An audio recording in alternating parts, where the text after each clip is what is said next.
Do the rich people cringe and say, don't tell them that, Rob? Yes. Don't tell people what you know. Right. Keep them poor. So my father was the head of education, PhD, all that stuff.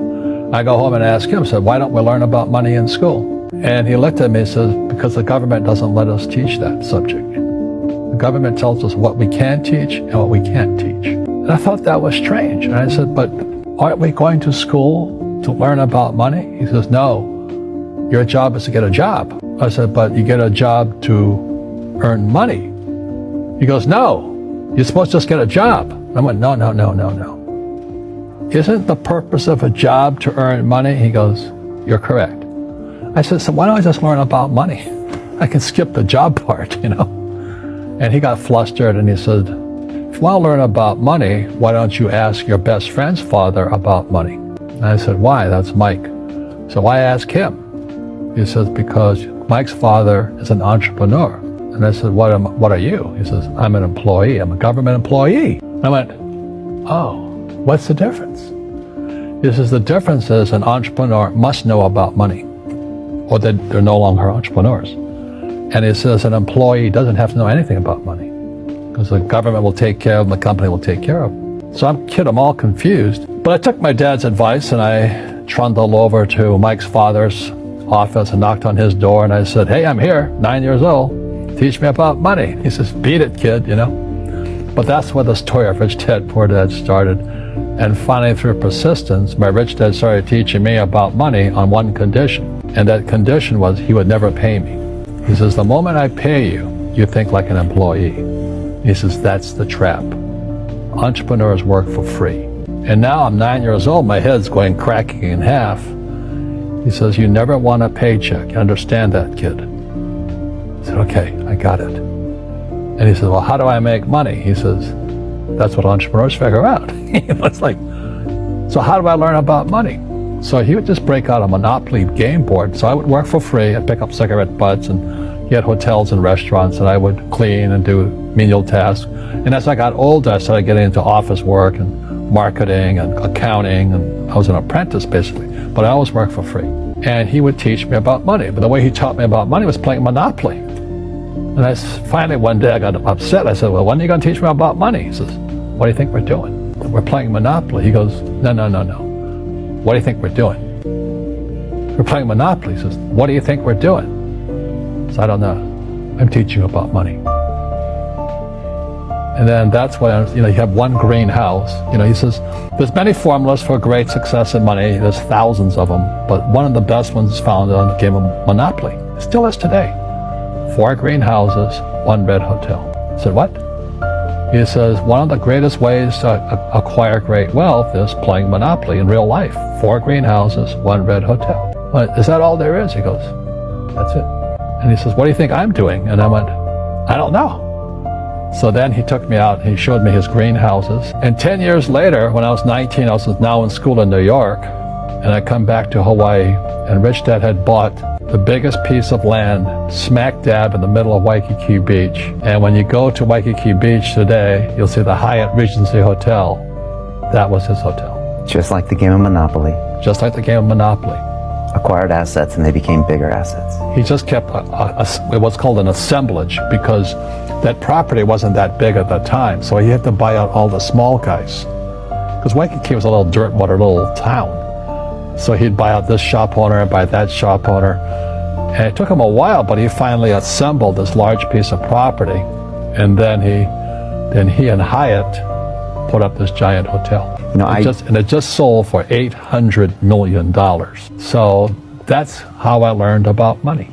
I've had financial crashes. I've had people stab me in the back, but they're all good because I grow from it. That's spirituality. Now, people who are afraid of making mistakes, like they teach in school, they don't ever grow, because spirituality is there's good and there's bad, there's right and there's wrong, there's up and there's down. Most people only want to be right. They only want to be positive.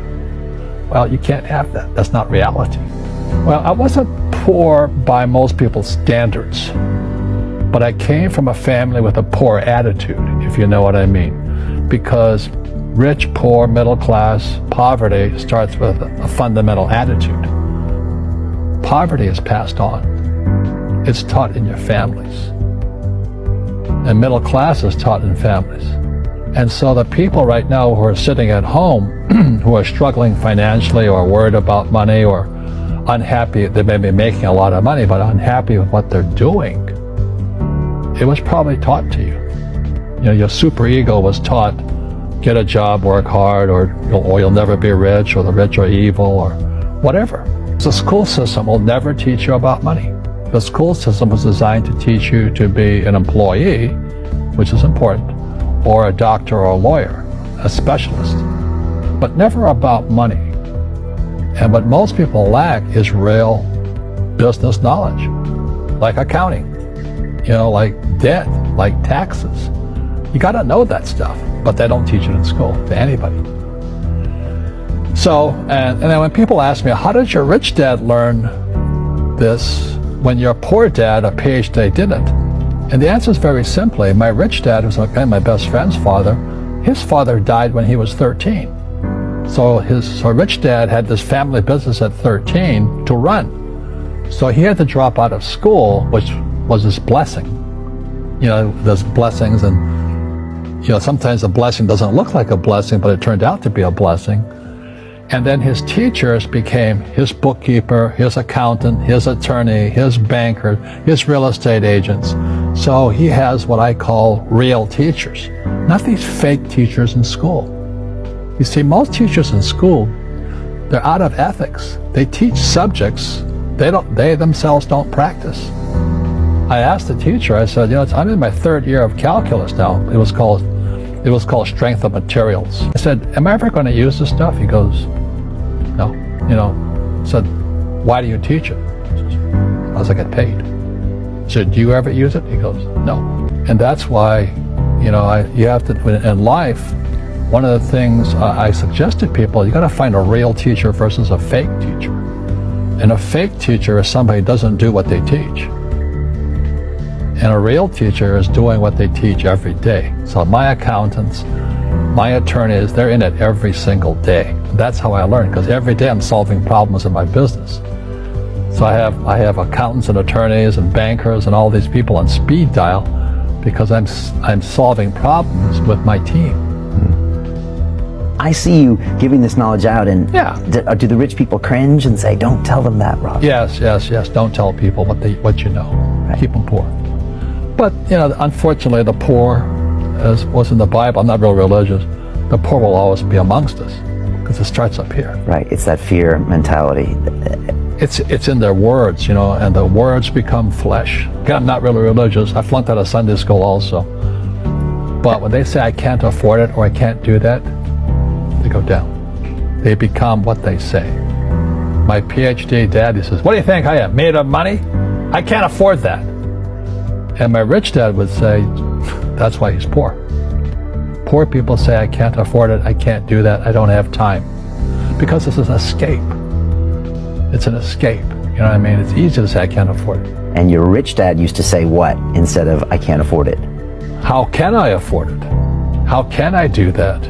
What would it take, or why should I do that? He says that a question opens the mind, a statement closes the mind. See, when you say, I can't afford it, your mind shuts down, and you become what you say. Rugby is a team sport, but so is soccer. The rules are different. And other people are golfers. They play by themselves. And so everybody's different. So my game financially is business, number one. Second is real estate. So what I say to young people is, you find your game.